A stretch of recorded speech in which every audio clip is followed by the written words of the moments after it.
বিসমিল্লাহির রহমানির রহিম। প্রিয় দেশবাসী, আসসালামু আলাইকুম।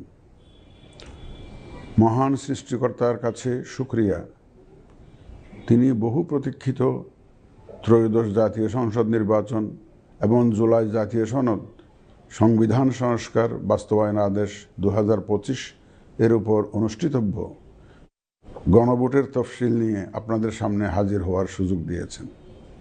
বক্তব্যের শুরুতে মহান বিজয় দিবসের প্রাক্কালে দেশবাসীকে জানাই অগ্রিম শুভেচ্ছা। মহান মুক্তিযুদ্ধে শহীদদের প্রতি জানাচ্ছি বিনম্র শ্রদ্ধা এবং তাদের আত্মার মাগফিরাত কামনা করছি। একই সাথে জুলাই আগস্ট 2024-এর ছাত্র গণ অভ্যুত্থানে শহীদদের স্মৃতির প্রতি জানাচ্ছি আমার শ্রদ্ধা এবং তাদের আত্মার শান্তির জন্য দোয়া করছি। মহান মুক্তিযুদ্ধ থেকে শুরু করে 2024-এর ছাত্র গণ অভ্যুত্থান পর্যন্ত সার্বভৌমত্ব এবং গণতন্ত্র প্রতিষ্ঠা ও রক্ষার সকল আন্দোলনে যারা আহত, নির্যাতিত ও ক্ষতিগ্রস্ত হয়েছেন তাদের প্রতি জানাই আমার আন্তরিক সমবেদনা। আহতদের দ্রুত আরোগ্য এবং স্বাভাবিক জীবনের জন্য প্রার্থনা করছি। প্রিয় দেশবাসী, জাতি হিসেবে আমাদের অমোঘ শক্তি হচ্ছে স্বাধীনতা, সার্বভৌমত্ব ও গণতন্ত্রের জন্য আমাদের ভালোবাসা ও আত্মত্যাগ। জাতির প্রত্যাশাকে ধারণ করে আমাদের সংবিধান রাষ্ট্রের উপর জনগণের একচ্ছত্র মালিকানা নিশ্চিত করেছে। জনগণের প্রতিনিধিত্বশীল মালিকানা প্রতিষ্ঠার একমাত্র পথ হচ্ছে নির্বাচন। দুঃখজনক হলেও সত্য যে মানসম্মত নির্বাচনের অনুপস্থিতি প্রায়শই আমাদের ঐতিহ্য এবং সামষ্টিক প্রত্যাশাকে ম্লান করেছে। এমনই এক প্রেক্ষাপটে 2024-এর গণ অভ্যুত্থান সংঘটিত হয়েছে। আমাদের ভাই বোন সন্তানদের রক্তের উপর দাঁড়িয়ে আমাদের অঙ্গীকার হচ্ছে একটি সুষ্ঠু ও সুন্দর নির্বাচন অনুষ্ঠান, যা জাতি হিসাবে আমাদের প্রত্যাশা পূরণ করবে এবং বিশ্ব দরবারে আমাদের ভাবমূর্তি উজ্জ্বল করবে। আমার দৃঢ় বিশ্বাস আপনারা একই প্রত্যাশা ধারণ করেন এবং একই অঙ্গীকারাবদ্ধ। প্রিয় দেশবাসী, সুষ্ঠু ও গ্রহণযোগ্য নির্বাচনের লক্ষ্যে গত এক বছরে আমরা বেশ কিছু গুরুত্বপূর্ণ কাজ সম্পাদন করেছি। একটি স্বচ্ছ নির্বাচনের পূর্বশর্ত হচ্ছে একটি নির্ভুল, পূর্ণাঙ্গ ও স্বচ্ছ ভোটার তালিকা। আমরা শুরুতেই এই কাজে হাত দিই। গত এক বছরে নতুন ভোটার অন্তর্ভুক্তির পাশাপাশি ভোট বিমুখ এবং বাদ পড়া প্রায় 45 লক্ষ ভোটারকে তালিকায় অন্তর্ভুক্ত করা হয়েছে এবং 21 লক্ষাধিক মৃত ভোটারকে তালিকা থেকে বাদ দেওয়া হয়েছে। নারী ভোটারদের যথাযথ অন্তর্ভুক্তির অভাবে পুরুষের সাথে নারী ভোটারের ব্যবধান বেড়ে প্রায় 29 লক্ষে গিয়ে দাঁড়ায়। বাদ পড়া নারী ভোটারদের মাঝে সচেতনতা সৃষ্টির মাধ্যমে সেই ব্যবধান উল্লেখযোগ্যভাবে কমিয়ে আনা হয়েছে। আইন সংশোধন করে ভোটার হওয়ার যোগ্যতার তারিখ প্রতি বছর 1 জানুয়ারির পরিবর্তে কমিশন কর্তৃক নির্ধারিত দিনে নির্ধারণ করা হয়েছে। এর ফলে 31 অক্টোবর 2025 পর্যন্ত যোগ্য তরুণ ভোটারগণ ভোট দিতে পারছেন। গত 18 নভেম্বর প্রকাশিত তালিকা অনুযায়ী বর্তমানে দেশে ভোটারের সংখ্যা দাঁড়িয়েছে 12,76,95,183 জনে। এর মধ্যে পুরুষ ভোটারের সংখ্যা 6,48,14,907 জন এবং নারী ভোটারের সংখ্যা 6,28,79,042 জন। গত এক বছরে নির্বাচন কমিশনের সক্ষমতা বৃদ্ধির পাশাপাশি সংশ্লিষ্ট সকলের জবাবদিহিতা বাড়াতে আমরা বহুবিধ আইনি ও কাঠামোগত সংস্কার সম্পন্ন করেছি। গণপ্রতিনিধিত্ব আদেশ এবং রাজনৈতিক দল ও প্রার্থীদের আচরণবিধিতে যথাযথ পরিবর্তন, সংশোধন ও পরিমার্জন করা হয়েছে। নির্বাচন ব্যবস্থা সংস্কার কমিশনের বিভিন্ন সুপারিশের পাশাপাশি নির্বাচন কমিশনের নিজস্ব মূল্যায়ন ও অংশীজনের পরামর্শের ভিত্তিতে এসব সংস্কার করা হয়েছে।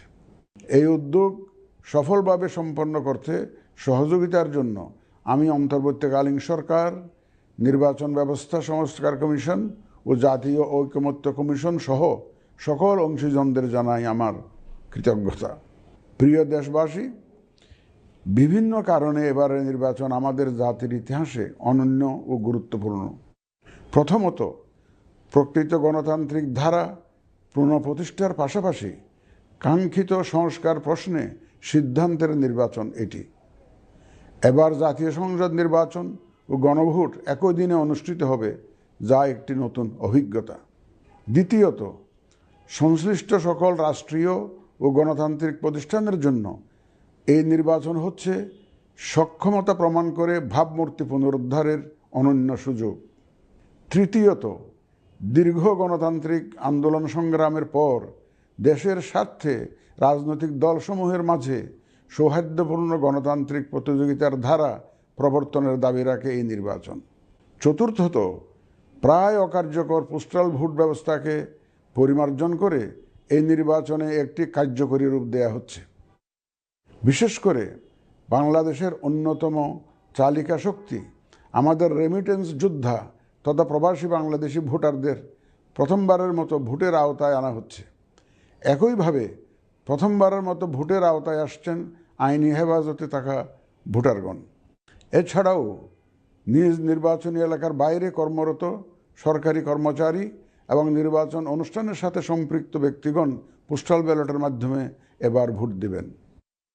প্রিয় ভোটারবৃন্দ, ভোট আপনার শুধু নাগরিক অধিকারই নয়, বরং পবিত্র আমানত ও দায়িত্ব। এই দায়িত্ব সচেতনভাবে আপনারা পালন করবেন, এ আমার বিশ্বাস। যে কোনো ভয়ভীতি, প্রলোভন, প্রবঞ্চনা এবং সীমাবদ্ধতার ঊর্ধ্বে উঠে নিঃসংকোচে আপনাদের ভোটাধিকার প্রয়োগ করুন। আপনাদের নিরাপদ ও উৎসবমুখর অংশগ্রহণ নিশ্চিতকল্পে সংশ্লিষ্ট সকল প্রতিষ্ঠান ও বাহিনী কাজ করবে। ধর্ম, গোত্র, গোষ্ঠী, লিঙ্গ নির্বিশেষে সকলে এই আনন্দ আয়োজনে অংশগ্রহণ করুন। পরিবারের প্রতিবন্ধী, বয়স্ক ও সন্তান সম্ভবা মা সহ সকলকে নিয়ে ভোট দিতে আসুন। আমি আশা করি আপনাদের স্বতঃস্ফূর্ত অংশগ্রহণের মাধ্যমে ভোটের অনুষ্ঠান উৎসবে রূপ নেবে। প্রবাসে বসবাসরত প্রিয় ভোটারগণ, প্রবাস থেকে ভোটদানের জন্য নিবন্ধন কার্যক্রম গত 18 নভেম্বর থেকে চলমান আছে। আগামী 25 ডিসেম্বর পর্যন্ত পোস্টাল ভোট বিডি অ্যাপের মাধ্যমে পৃথিবীর যে কোনো স্থান থেকে ভোটদানের জন্য আপনারা নিবন্ধন করতে পারবেন। আপনারা এই সুযোগ গ্রহণ করে ভোটে অংশ নিন, দেশ গঠনে আপনাদের অধিকার বুঝে নিন। প্রবাসী ভোটারগণ ছাড়াও দেশের ভিতরের 3 ধরনের ভোটার পোস্টাল ব্যালটে ভোট দিতে পারবেন, যা ইতিমধ্যে উল্লেখ করেছি। প্রবাসী ভোটারগণের পাশাপাশি এই 3 ধরনের ভোটারগণ আগামীকাল থেকে শুরু করে আগামী 25 ডিসেম্বর 2025 পর্যন্ত পোস্টাল ভোট বিডি অ্যাপের মাধ্যমে এবং নির্ধারিত পদ্ধতিতে পোস্টাল ভোটের জন্য নিবন্ধন করতে পারবেন। ব্যক্তি ভোটার ও প্রতিষ্ঠানসমূহের প্রতি আমার আহ্বান, আসুন আমরা আমাদের ভোটাধিকার নিশ্চিত করি এবং ভোটে অংশ নেই। প্রিয় দেশবাসী, বর্তমান সময়ে সামাজিক যোগাযোগ মাধ্যমে বিভিন্ন বিভ্রান্তিমূলক তথ্য ছড়ানো হয়ে থাকে। বিশেষ করে কৃত্রিম বুদ্ধিমত্তা ব্যবহার করে অসত্য তথ্য ও অপতথ্যের বিস্তার দিনকে দিন বেড়ে চলেছে।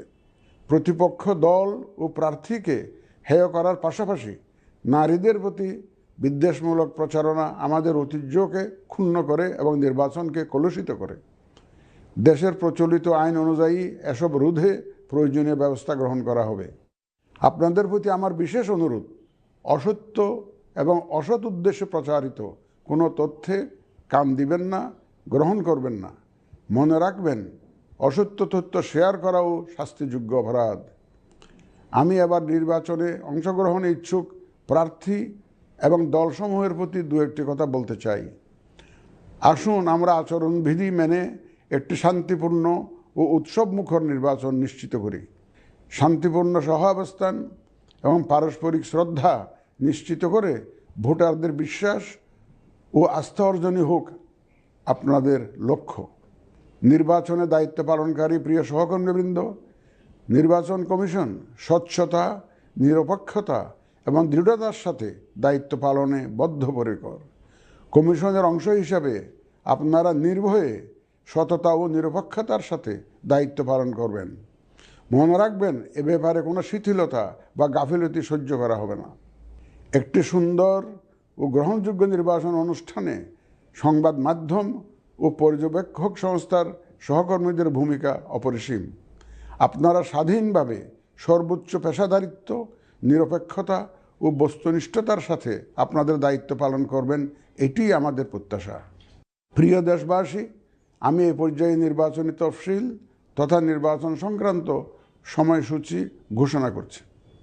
আগামী 2026 সালের ফেব্রুয়ারি মাসের 12 তারিখ রোজ বৃহস্পতিবার 300 আসনে ত্রয়োদশ জাতীয় সংসদ সাধারণ নির্বাচন এবং একই সাথে জুলাই জাতীয় সনদ সংবিধান সংস্কার বাস্তবায়ন আদেশ 2025-এর উপর গণভোট অনুষ্ঠিত হবে। ত্রয়োদশ জাতীয় সংসদ নির্বাচনের জন্য মনোনয়নপত্র দাখিলের শেষ তারিখ আগামী 29 ডিসেম্বর 2025 রোজ সোমবার। মনোনয়নপত্র বাছাই হবে আগামী 30 ডিসেম্বর 2025 রোজ মঙ্গলবার হতে 4 জানুয়ারি 2026 রোজ রবিবার পর্যন্ত। রিটার্নিং অফিসারের আদেশের বিরুদ্ধে কমিশনে আপিল দায়েরের শেষ তারিখ 11 জানুয়ারি 2026 রোজ রবিবার। কমিশনে দায়েরকৃত আপিল নিষ্পত্তির তারিখ 12 জানুয়ারি 2026 রোজ সোমবার থেকে 18 জানুয়ারি 2026 রোজ রবিবার পর্যন্ত। প্রার্থিতা প্রত্যাহারের শেষ তারিখ 20 জানুয়ারি 2026 রোজ মঙ্গলবার। রিটার্নিং অফিসার কর্তৃক চূড়ান্ত প্রার্থী তালিকা প্রকাশ ও প্রতীক বরাদ্দ 21 জানুয়ারি 2026 তারিখ রোজ বুধবার। নির্বাচনী প্রচারণা চলবে 22 জানুয়ারি 2026 রোজ বৃহস্পতিবার হতে ভোট গ্রহণ শুরুর 48 ঘন্টা আগ পর্যন্ত তথা আগামী 10 ফেব্রুয়ারি 2026 রোজ মঙ্গলবার সকাল 7:30 পর্যন্ত। ভোট গ্রহণ হবে 2026 সালের ফেব্রুয়ারি মাসের 12 তারিখ রোজ বৃহস্পতিবার। নির্বাচন প্রক্রিয়ায় সকল রাজনৈতিক দল ও প্রতিদ্বন্দ্বী প্রার্থী সহ ভোটারদের আন্তরিক অংশগ্রহণ ও সক্রিয় সহযোগিতা কামনা করছি। সকলের প্রতি আমার আহ্বান, আসন্ন ত্রয়োদশ জাতীয় সংসদ নির্বাচন ও গণভোট সফল করে আমাদের গণতান্ত্রিক অগ্রযাত্রায় ঐতিহাসিক ভূমিকা রাখুন। মহান আল্লাহ আমাদের সহায় হন।